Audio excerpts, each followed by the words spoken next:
Vamos lá. Surto de bondade do Alexandre de Moraes em transferir o Bolsonaro para Papudinha.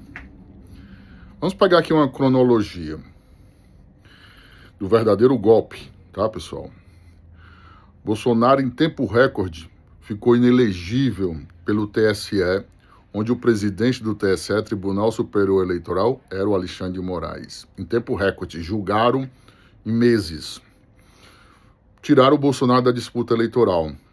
8 anos inelegível. Por se reunir com embaixadores, que é uma prerrogativa do presidente da República.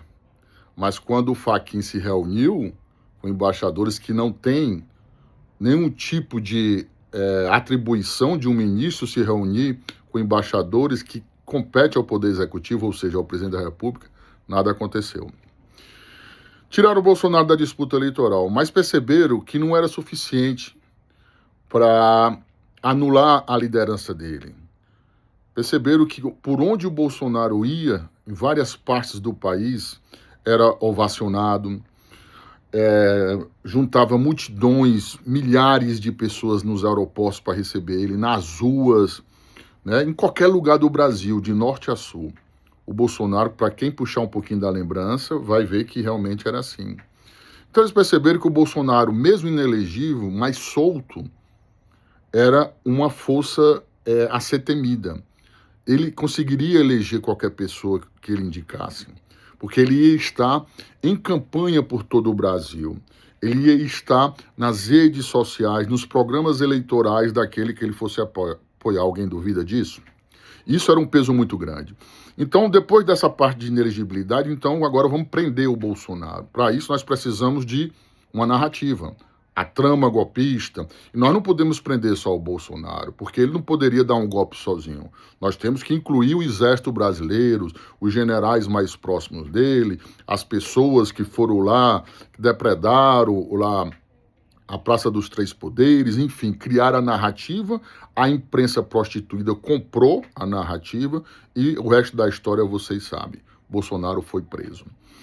Mas aí eles perceberam que Bolsonaro em casa, na prisão domiciliar, ele poderia receber visita de líderes partidários, como recebeu de vários líderes do Centrão e do próprio partido dele, do PL. E poderia dali de casa, mesmo com as redes sociais proibidos de usar celular e as redes sociais, ele poderia receber essas visitas e assim articular a campanha para este ano de 2006 com essas lideranças. Perceberam que eles não queriam o Bolsonaro também em casa, porque o Bolsonaro estava articulando a eleição para presidente, mesmo preso em casa, incomunicável. Então agora foi a outra fase, vamos prender o Bolsonaro. Desta forma, o Bolsonaro fica incomunicável, sem rede social, só restrito a poucas visitas de familiares. Enfim, prenderam o Bolsonaro numa cela, na verdade, numa masmorra, né, de 12 metros quadrados, do lado de uma central de ar-condicionado. Alguém já viu, passou fora de um prédio, já escutou o barulho que faz aquele trambolho, aquela máquina gigante de ar-condicionado fora dos prédios, dos condomínios? Pois é, esse aparelho, essa máquina, era colada na parede do quarto dele. Era uma tortura 24 horas. Não só o barulho, né, mas também o calor que ela gera ali do lado do quarto. Sem falar o tamanho do cubículo, você não consegue ver sol, você não consegue nada. Aí, de repente, o Alexandre de Moraes tem um surto de bondade? Não, não mesmo. Esse psicopata não tem bondade em nada. Alexandre de Moraes se reúne com Lula, se eu não me engano, na quarta-feira, e logo depois sai a decisão de transferência de Bolsonaro para Papudinha. Para quem não sabe, a Papudinha, os petistas imbecis que não procuram se informar, é um presídio militar onde a cela do Bolsonaro é 4 vezes maior, tem banheiro privativo, tem antessala, tem mesa, tem uma cama de casal, enfim, é um ambiente totalmente diferente do que o Bolsonaro estava na sua tortura, na sua masmorra. Aí vem a perversidade, a vingança e a psicopatia do Alexandre de Moraes em colocar o Bolsonaro nessa condição quando estava na Polícia Federal. Mas aí vem o Lula e diz o seguinte: Alexandre, vem cá, eu preciso falar contigo. Olha, nós temos pesquisas aqui que se o Bolsonaro morrer, que ele está perto de morrer, da forma que está sendo tratado, sendo negligenciado, inclusive o Alexandre de Moraes negando ida ao hospital, presença médica lá onde ele estava na Polícia Federal, negando inclusive os tratamentos necessários por ser uma pessoa altamente debilitada e um idoso, entendeu? E o que acontece? O Lula percebeu que, cara, se esse cara morrer aí, o Bolsonaro, o filho dele vai ser eleito de lavada. Porque o país está vendo que o que está acontecendo é uma tortura, uma perseguição, entendeu?